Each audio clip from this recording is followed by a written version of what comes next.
Hello, bertemu kembali di channel YouTube saya, dan saya kira saya kembali buka masker aja karena cukup jauh dari mana-mana ya.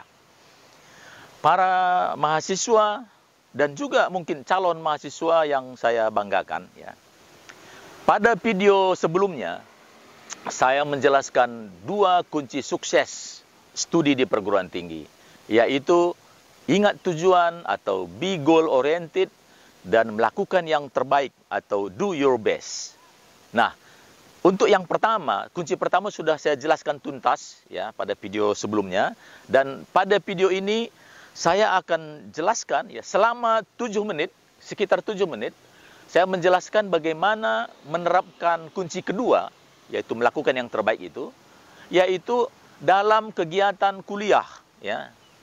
Dalam kegiatan kuliah agar Anda belajar secara maksimal ya dalam kegiatan kuliah ya.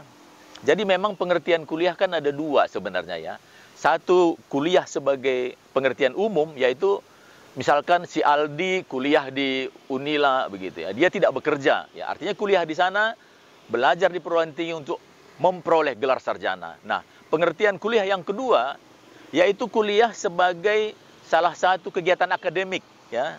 Biasanya berupa ceramah di depan mahasiswa, menyampaikan suatu topik ya.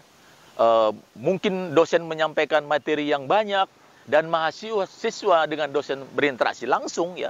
Mahasiswa bisa langsung bertanya kepada dosen ya.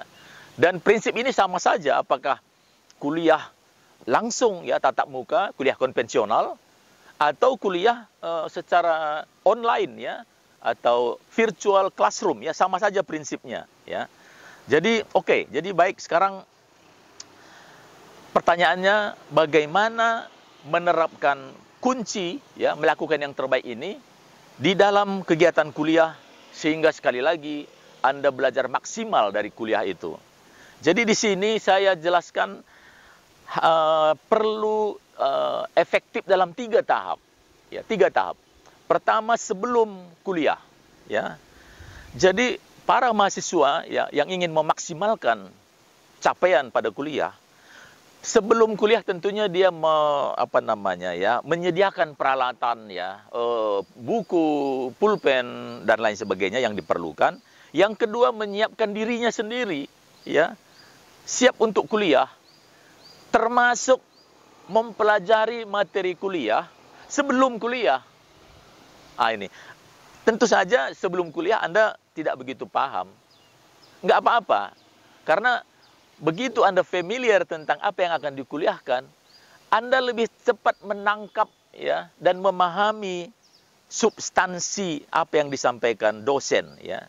Jadi itu sebelum kuliah cari tahu lah ya, mungkin di perencanaan dosen sudah diberitahu ya pada kuliah pertama pada semester itu. Nah, itu bisa dari sana bisa Anda tahu. Nah, itu sebelum kuliah. Mungkin ini lebih penting lagi, sikap mental yang lebih penting lagi, yaitu Anda akan bisa lebih fokus dalam kuliah kalau Anda mengembangkan rasa ingin tahu tentang topik kuliah yang mau disampaikan.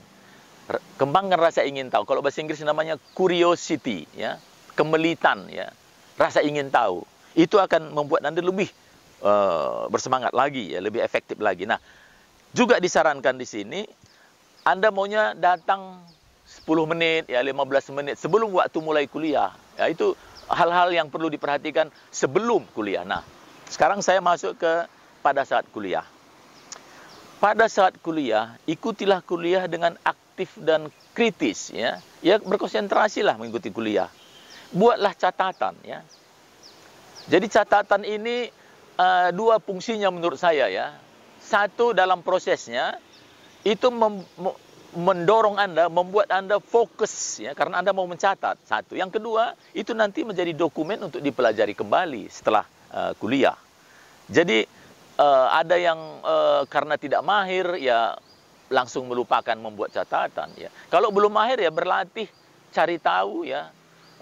Berlatih, dengan berlatih Anda akan menjadi mahir. Oke ya. Jadi satu hal lagi penting juga saat kuliah, ajukanlah pertanyaan pada dosen. Itu kan gunanya interaksi langsung tadi. Jadi orang yang kritis mengikuti kuliah, ya kalau saya dulu jujur saya sangat kritisnya, pasti selalu banyak pertanyaan. Nah, jadi pada saat yang tepat, ya ajukan pertanyaan. Biasanya juga dosen mempersilahkan itu. Nah itu pada saat kuliah. Nah terakhir ini setelah kuliah. Nah ini penting sekali setelah kuliah, yaitu sesegera mungkin pelajari kembali materi yang baru dikuliahkan. Ya mungkin setelah istirahat beberapa saat, ya ngobrol, bersosial bersaat. Baru jangan tunggu lama di review kembali. Karena begini, beberapa jam, ya kalau sudah cukup lama, beberapa jam setelah kuliah, sebenarnya sebagian materi tadi Anda sudah lupa. Bahkan beberapa hari kemudian, sebagian besar Anda sudah lupa. Meskipun pada saat kuliah Anda memahaminya begitu ya. Jadi ini sangat kritikal ya. Sayang ya. Jadi segera mungkin setelah kuliah pelajarilah materi kuliah. Sekali lagi saya katakan prinsip ini sama saja apakah kuliah secara langsung, tatap muka, konvensional ya cara biasa ataupun kuliah secara online atau dalam virtual classroom ya seperti saya jelaskan tadi. Bahkan sebenarnya ya prinsip yang saya kemukakan ini perlu diterapkan pada berbagai kegiatan lain ya, diskusi, praktikum, responsi dan lain sebagainya. Jadi perlu persiapan sebelum, perlu serius pada saat dan perlu segera direview setelah selesai. Baik, saudara sekalian, inilah penerapan kunci kedua yaitu melakukan yang terbaik pada kuliah, yaitu ada hal-hal yang perlu Anda lakukan, siapkan sebelum, pada saat, dan setelah kuliah itu sendiri. Semoga Anda bisa mendapatkan manfaat dari video penjelasan saya ini yang semoga bisa membawa Anda masuk ke keberhasilan dari studi Anda di perguruan tinggi. Sekian dan tetap bersemangat.